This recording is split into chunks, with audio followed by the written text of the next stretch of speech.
তো hey guys, আবারও একটা নতুন ভিডিও নিয়ে চলে এসেছি। তোমরা কেমন আছো? আশা করছি খুব ভালো আছো। আমিও খুব ভালো আছি। তো আজকে যাব রাখালকালী মায়ের পুজো দিতে। তো আমি সকাল সকাল স্নান করে ফুল তুলতে যাচ্ছিলাম। তো ফুল গাছে যে দেখি যে গাছে অর্ধেক ফুল আছে, অর্ধেক ফুল নেই। তো যে কটা ছিল ওই কটা তুলে নিলাম। তো তারপরে তো আগেই করে নিয়েছিলাম, তো এখন আমি রেডি হব। ফাইনালি আমি রেডি হয়ে নিয়েছি। আমাকে কেমন লাগছে অবশ্যই সবাই কমেন্ট করে জানিও।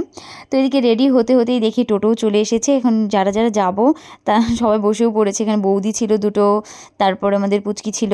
তো এখানে টোটোতে বসে অনেক হাসাহাসি করছিলাম। তো একটা দাদা যাবে, তো দাদার জন্য আর কি বসেছিলাম কখন আসবে। তো ফাইনালি ওরা চলে এসেছে। তো দিদি বলছে আমি ভিডিও করবো না, আমাকে জোর করে নিচ্ছে। তাই নিয়ে অনেক হাসাহাসি করছিলাম, এত গল্প করছিলাম, এত কথা বলছিলাম যে ভয়েস দিতে পারছিলাম না। ওটাই আর কি সবার সঙ্গে বলছিলাম তোরা একটু চুপ কর, আমি একটু ভালোভাবে ভিডিওটা। এই সাইডটাতে আসা হয় না, একটা বছর পরে এলাম। তো এদিকে দেখতে পাচ্ছ আমরা টোটোর থেকে নেমে পড়েছি। তো অনেক টোটো ছিল, তো ভেতরে আর যেতে দেয়নি। তো সবাই বললো যে হেঁটেই চলো তাহলে।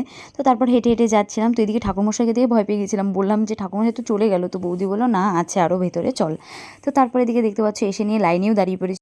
খুব একটা ভিড় ছিল না, যে প্রতি বছর যে এভাবে আমাদের দাঁড়িয়ে থাকতে হয় সেরকম ভিড়টা ছিল না। তখন আমরা মন্দিরের ভিতরে চলে যাই, ভিতরে ঢুকছিলাম। তো এদিকে আমার মাকে আটকে দিয়েছিল। তো আমি বলছিলাম না আমার মাকে আসতে দাও। তো মাকে পরে ভিতরে নিয়ে নিলাম। তো এদিকে দেখতে পাচ্ছ এখন ঠাকুরকে প্রণাম করে তারপর তো শিবের মাথায় জল ঢালছিলাম। তো এদিকে দেখতে পাচ্ছ আমরা কেউ নিয়েই যাইনি। তো এদিকে বৌদি নিয়ে গিয়েছিলো, তো সেই বৌদির কাছ থেকে নিলাম। তারপরে এদিকে আমি জল ঢাললাম আর কি। তো তারপরে জল ঢালা কমপ্লিট করে ঘন্টা বাজাতে গেছি, পারছিলামই না বাজাতে। তারপর ঘন্টা বাজিয়ে তারপর এসেছি পুজো দিতে। এখানে ঠাকুরকে প্রণাম করে তারপর আবার পুজো দিতে বসেছিলাম রাখালকালী মায়ের। তো এখানে অনেকক্ষণ ধরে বসে থেকে পুজো টুজো দিয়ে তারপর এদিকে বাইরে চলে এসেছি। দেখে এখানে সবাই আমাদের জন্য অপেক্ষা করছে।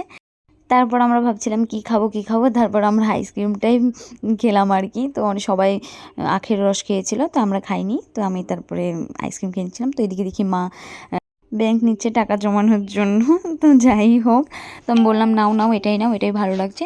তো এদিকে আমার আবার চোখ পড়লে বোতলগুলোর দিকে, দেখি বোতলগুলো কত মানে অন্যরকম, কেমন যেন একটা। তো দেখে খুব কিউট লাগছিল, তোর জন্য ভাবলাম একটু বোতলগুলো কাছে গিয়ে দেখি। তো দেখলাম অতটাও ভালো লাগছে না দূর থেকে যতটা। আমার খুব পছন্দ হয়েছিল এই যে বাঁশের। তো দাম কি, এতটুকুনো বাঁশের জিনিস তার দাম 80 টাকা 90 টাকা চেয়ে নিচ্ছে। তো ওর জন্য আর নিইনি, আর নিলাম না। কি করব, তারপর ভাবলাম কি করবো এটা দিয়ে। তো তারপর অন্য দোকানে চলে গেছি, পুরো মেলাটাই ঘুরে গেছি, কারণ আমরা আর বিকেলবেলা আসবো না। তো আমরা একবারে মেলা ঘুরে টুরে একবারে চলে যাব, ওর জন্য আর দেখে নিলাম, সব ঘুরে নিলাম। তারপর চোখে পড়লো আমার ফুচকা। তো ফুচকাটা তো খেতেই হবে, মেলাতে এসেছি, ফুচকাটাই মেন। তো মেয়েদের তো ফুচকা খাওয়ার পরে টক জলটা মেন, তো আবার টক জলটাও খেয়ে নিলাম। তারপর হাত ধুয়ে তারপর আমরা চলে যাচ্ছি এখন টোটোর দিকে। তো এখন আমরা বাড়ি যাওয়ার পালাম। এদিকে বেলুন নিয়ে একটু ছবি তুলে নিচ্ছিলাম, পুচকির বেলুন। তারপর আমরা ফাইনালি টোটোতে উঠেও পড়েছি। এখন আমরা বাড়ির দিকে রওনা হয়ে গেছি। তো প্রচণ্ড গরম লাগছিল, প্রচণ্ড মানে মানুষের আরও এমনিতেই রৌদ্রু, এতটা রৌদ্রু ছিল। তারপর বাড়িতে এসে পৌঁছালাম। তো বাড়িতে এসে একটু বসলাম, প্রচণ্ড গরম লাগছিল। তো ভিডিওটা এই পর্যন্ত, ভালো লাগলে লাইক কমেন্ট শেয়ার করে দিও। Tata, bye bye.